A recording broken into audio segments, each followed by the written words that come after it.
3 tips for exponentially increasing the speed at which you tie flies during your tying sessions. It's coming up on this episode of Q&A Friday on Fly Fish University TV.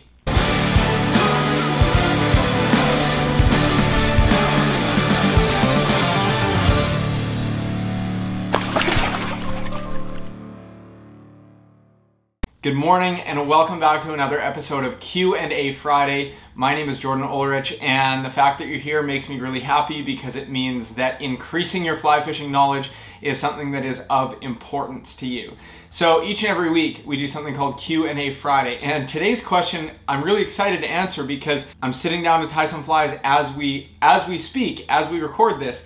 And today's question comes from Lewis in Boise, Idaho, and he says, I had just got into fly tying. My wife bought me a kit. I enjoy it, but I'm really slow. And that's okay because that's normal, especially if you're just starting out. And I hope that this episode helps you just kind of increase the speed and productivity of your fly tying sessions. Because when I started tying flies, again, same thing. I really enjoyed it, but I was really slow. It took me a long time to tie flies to the point where it actually, financially made more sense for me just to go to a fly shop and buy them, but I really enjoyed the tying process. As time went on, as I got into kind of my late teens, I actually started tying commercially. I would do private orders for people, and that would fund a lot of my wintertime fishing trips. It was a fun little source of income for me. I obviously don't do it anymore, but at the time it was really great. It was a fun thing to do. To give people custom tied flies. I could sit down at my bench and just tie for hours and hours and hours. So 3 ways that I would suggest to increase your speed and your productivity during your tying sessions. Okay, this was really important when I was tying flies for other people because from a money in standpoint, the faster I could tie, ultimately the more money I was going to make on my orders. So I had to learn how to get fast. I really had to learn how to get quick at the vise so that it made sense for me to keep tying flies for people.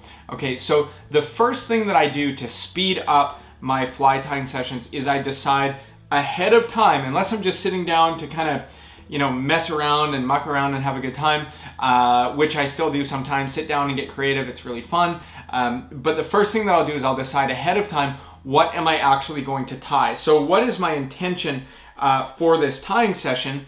And what that does is it really helps me hone in on, before I even start tying, I know, okay, I need a dozen of these, I need a half a dozen of these, I need 6 of, or I need 10 of these, I need 20 of these. And what that does is it removes the temptation to sit down and just kind of do nothing at the tying bench, or to get lost in, your brain and sit down and tie all these crazy flies, and then you get on the water and you're like, oh, I didn't actually sit down and tie what I really needed. So the first thing that I would say is definitely, plan ahead of time. Okay, what am I going to tie? How many of them do I need? And approximately, how do I allot the time to tie these? How long is it going to take me to tie each of these patterns, right? So some flies obviously take a lot longer than others. There are a lot of patterns for me that it just doesn't make any sense to tie them. I mean, pretty much I just tie for fun now. I don't really worry too much about how fast I'm tying my flies, just because I like to sit down and do it kind of as a creative release. Definitely there are just some flies that I won't tie. Deer hair flies are one of them. I just don't really mess around with deer hair too much. It's not worth the time that it takes for me to tie a deer hair pattern, especially spun deer hair, just is not really, doesn't make a lot of sense for me. So you have to understand, what flies are you really competent with, and what flies is it just going to take you too long to tie, versus just going to the store and buying them, unless you really enjoy doing it, and that's a whole different ballgame. Okay, but again, first things first, you really want to understand what am I going to tie, how many of them do I need, and how long is it going to take me to tie them. Okay. The second thing, and this was probably one of the best tips that I ever picked up, is to always tie with your scissors in your hand.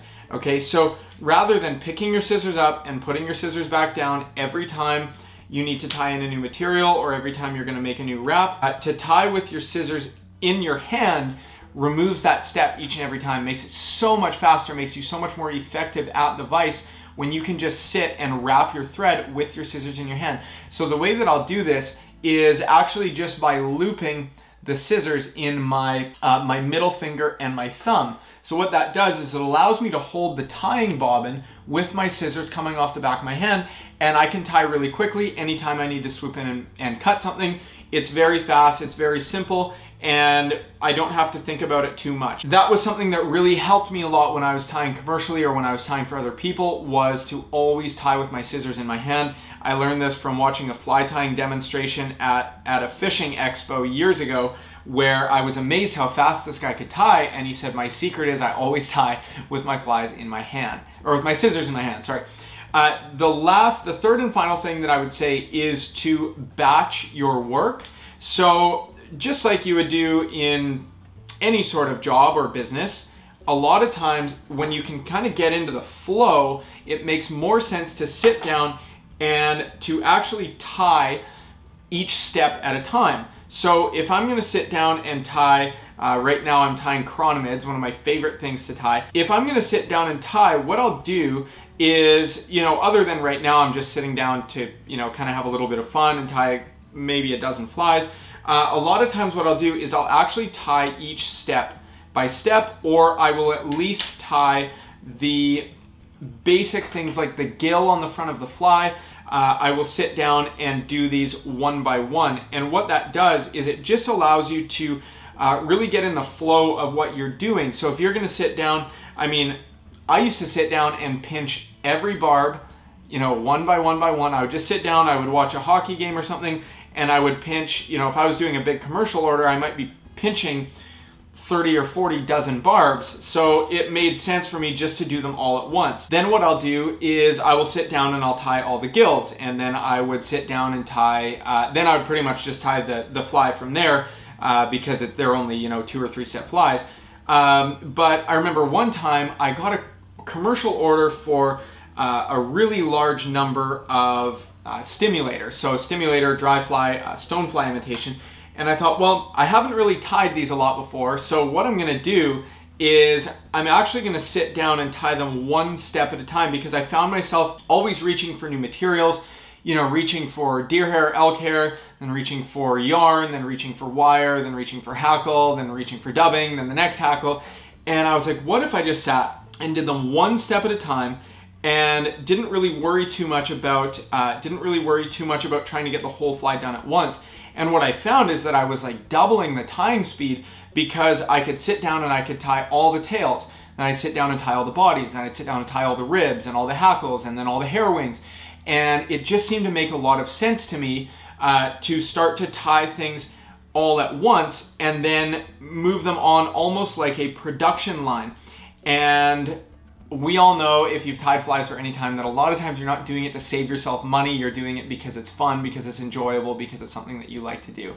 So anyways, those are 3 tips that I have. If you're looking to increase the speed at which you can tie flies, definitely you want to know what you're tying ahead of time. You want to always tie with your scissors in your hand, and have, this is kind of a bonus one, always have your materials ready. So this kind of ties in with number 1, is that when you know, as soon as you know what you're going to tie, make sure that you have all the materials that you're going to need right in front of you, so that you're not rummaging through your tying kit when you could be adding materials onto the hook, and when you could ultimately just be tying flies really quickly.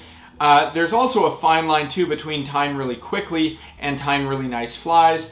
I don't spend all that long on my flies anymore. I definitely used to, but nowadays, you know, I don't worry too much about it. If there's a couple flaws here and there, there's a couple nicks on the body, or the rib isn't perfectly spaced, I worry about it way less than I used to. So anyways, that's my take on 3 ways to tie a lot faster, a lot more efficient, and ultimately make your fly tying sessions a lot more productive. So I hope that this was of value to you.